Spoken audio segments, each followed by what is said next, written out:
जय हिंद, नमस्कार साथियों। आप सभी का स्वागत है शिक्षा विभाग की एक और बड़ी जानकारी में।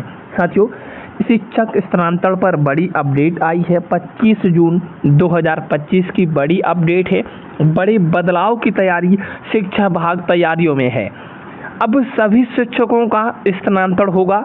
जी हाँ साथियों, जो शिक्षक अंतर जिला में रह गए थे, दूरी के आधार पर शिक्षक हो चाहे शिक्षिका हो, सारे साथियों आज वीडियो में संपूर्ण चर्चा करेंगे। उससे पहले आप इस चैनल पर नए हैं, सब्सक्राइब जरूर करिएगा, क्योंकि विभाग से प्यारे साथियों हर लेटेस्ट वो जानकारी हम आप सभी के समक्ष अवगत कराते हैं। चलिए साथियों, हम वीडियो को शुरू करते हैं।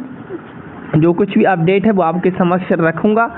साथियों, मैं इस बात को हमेशा उठाया है कि अंतर जिला जो पुरुष शिक्षक का नहीं हुआ है, महिलाओं में से जिनका जिला आवंटित हो गया था उनको भी विद्यालय आवंटन नहीं किया गया। साथियों, कितने शिक्षकों का ट्रांसफ़र हुआ है इसकी कोई आधिकारिक सूचना शिक्षा विभाग द्वारा नहीं दी गई है।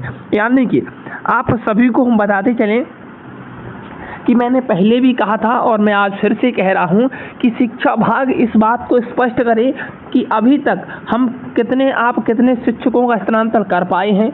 जो मैं अंतर जिला की बात कर रहा हूं, अंतर जिला शिक्षक की कितने का हो गया है और कितने का नहीं आया है, इस पर आप एक आंकड़ा दें। साथियों, मैं आगे आप देखिएगा कि बिल्कुल हमारी सभी की मांगें सही हैं। वर्तमान में एसएसएस साहब ने अपने पूरे कार्यकाल में एक भी काम प्यारे साथियों ठीक से नहीं किया। प्रधान शिक्षक हो या प्रधान अध्यापकों की पोस्टिंग का मामला हो या फिर ट्रांसफ़र में प्यारे साथियों उलझ झुलझ का काम हो। इससे पूर्व टीआर 3 की पोस्टिंग में भी प्यारे साथियों साल भर का समय लगा दिया गया था। अब आप देखिएगा, जो सवाल पूछा गया उन्होंने यहाँ पे जवाब भी दिया। एसएस सिद्धार्थ सर ने, आप यहाँ पे देख सकते हैं, रजनीश कुमार जी के द्वारा। आप पहले इस अपडेट को देखिएगा, उसके बाद मैं उन पर भी विचार करूंगा, क्योंकि यही सवाल पूछा गया कि आखिर उन स्थानांतरण शिक्षकों का दूसरे जिले में है उनका क्या होगा। पिछले 3-4 दिनों से ट्रांसफ़र को लेकर जो भी हल्ला हंगामा मचा है, वो कहीं ना कहीं इसका असर सरकार और विभाग पर बहुत गहरा प्रभाव पड़ने वाला है। आप सभी को बताते चलें कि सरकार ने अधिकारियों को बुलाकर कड़ी डांट फटकार लगाई है। कहा कि इतनी गड़बड़ी कैसे हो गई। विभाग अब पुनः विचार के मूड में है। दबाव बनाए रखना है साथियों। ऐसे ही लगातार आप इस आक्रोश को जारी रखिएगा। लगातार कहीं ना कहीं जो आंदोलन है वो छेड़ते रहिएगा, जब तक शिक्षा विभाग इस बात को समझेगा नहीं कि कहीं ना कहीं शिक्षक है और ऐसे में सरकार को भारी नुकसान हो सकता है। तो इस पर विचार जरूर किया जाएगा। आप सभी से उम्मीद है कि आप जैसे आप इस क्रियाकलाप को अपना रहे हैं उसी तरह से लगातार चलाते रहिएगा। ट्विटर हैंडल हो चाहे प्यारे साथियों आंदोलन हो। आगे देखिएगा, 100 से 400 किलोमीटर दूर पोस्टेड अंतर जिला वाले शिक्षक का ट्रांसफ़र करने के बजाय 20 से 40 किलोमीटर वाले सेम जिला वालों का ट्रांसफ़र किया गया है। ये कैसा पॉलिसी है एसीएस सिद्धार्थ सर, कैसा पॉलिसी है? अंतर जिला में पदस्थापित शिक्षकों के साथ ये अन्याय क्यों किया गया? साथियों, कहीं ना कहीं एसएस सिद्धार्थ का जो बयान था वो बयान स्पष्ट था। उन्होंने कहा कि उन शिक्षकों को भी राहत मिलेगी जो दूसरे जिले में पोस्टेड हैं, यानी कि एक से दूसरे जिले में उनको प्यारे साथियों किया जाएगा स्थानांतरण। ये भी बात उन्होंने कही और आगे यह भी कहा जो शिक्षक 20 से 40 किलोमीटर दूर थे सेम जिला का, उनका ट्रांसफ़र क्यों किया गया। तो इसका इन्होंने मेन रीज़न बताया है कि उन्हें अब एक निश्चित समय के लिए उनका ट्रांसफ़र हो चुका है, आगे उनका ट्रांसफ़र नहीं होगा।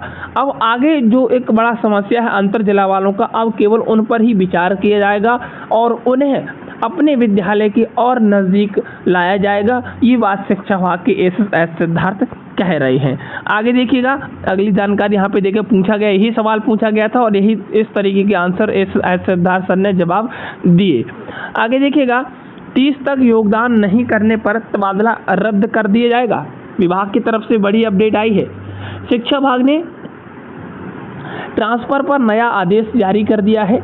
विभाग ने साफ कह दिया है कि जिन शिक्षकों का तबादला हो चुका है वे चाहते हैं अपने पुराने विद्यालय में ही रह सकते हैं, अगर वे चाहते हैं तो, और नए स्कूलों में योगदान नहीं देने वाले या योगदान नहीं करने वाले शिक्षकों का अगले 1 साल तक ऐच्छिक स्थानांतरण नहीं होगा।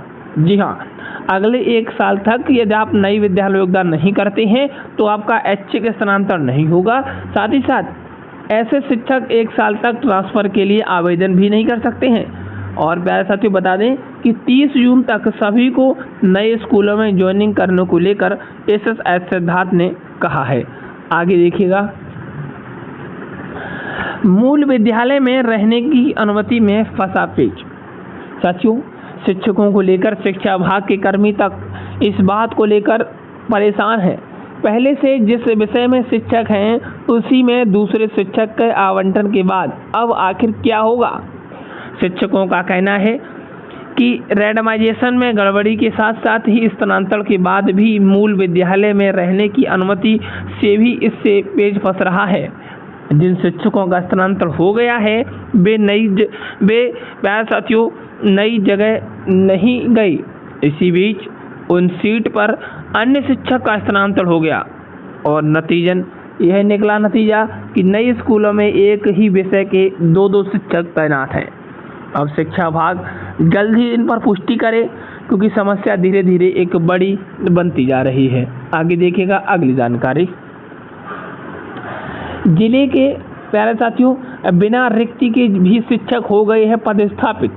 जिले के दर्जनों शिक्षकों में एक विषय के 2-2, 3-3 शिक्षक पदस्थापित हो गए। कहीं कहीं तो बिना रिक्ति के भी शिक्षक पदस्थापित कर दिए गए।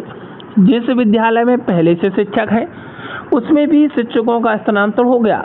शिक्षकों के स्थानांतरण और विद्यालय आवंटन में इस तरह की कई गड़बड़ी सामने आई है। विद्यालय आवंटन के बाद योगदान देने का क्रम इतनी गड़बड़ी का खुलासा हो रहा है। गड़बड़ी सामने आने के बाद प्यारे साथियों शिक्षकों ने सूची मांगी है शिक्षा विभाग से। आगे देखिएगा, ट्रांसफ़र में हुए शिक्षक स्कूल ज्वाइन करते वक्त रखें ध्यान। जी हाँ, आप लोग हड़बड़ी में गड़बड़ी ना करें। ई शिक्षा कोष पोर्टल पर आराम से ज्वाइनिंग करें और बटन कंफर्म करने के बाद ऑप्शन दबाकर अपना लेटर अपलोड करेंगे। कुछ शिक्षक हड़बड़ी में ज्वाइनिंग डिक्लाइन कर ली गई है जिससे अब एक बड़ी समस्या उत्पन्न हो गई है। यही मैं आप सभी के समक्ष कहना चाहता हूं कि आप सभी भी इस बात को गौर करिएगा, समझिएगा कि शिक्षकों का जो कहीं ना कहीं प्यारे साथियों ज्वाइनिंग है वो आप अपने हिसाब से सही करिएगा और आराम से कोई भी हड़बड़ी मत कीजिएगा जिससे किसी भी प्यारे साथियों गड़बड़ी में चले जाएं। बहुत बड़ी समस्या बन सकती है। आगे देखिएगा, शिक्षक का ऑनलाइन ज्वाइनिंग ही वैध है। आप बैंक डेट में ऑनलाइन ज्वाइनिंग नहीं कर पाएंगी। ऑफलाइन ज्वाइनिंग के साथ साथ ऑनलाइन ज्वाइनिंग कन्फर्म करें और फिर कन्फर्म ज्वाइनिंग का लेटर डाउनलोड करें।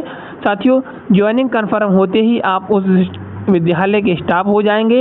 इस शिक्षा कोष पोर्टल पर ऑटोमेटिक आप सब जगह से विद्यालय का नाम चेंज हो जाएगा और ऑनलाइन ज्वाइनिंग करने के तुरंत बाद आप इस शिक्षा कोष ऐप डिलीट कर पुनः डाउनलोड करेंगे और उसे लॉगिन करेंगे तो देख पाएंगे आप कि अब उस तरह के स्कूल में टैग हो जाएंगे और अब आपका जो उसी समय से मार्क अटेंडेंस ऑप्शन है वो वर्क करने लगेगा। मैं मिलता हूँ आपसे नेक्स्ट वीडियो में। आज के लिए इतना ही। All the best. Thank you. जय हिंद।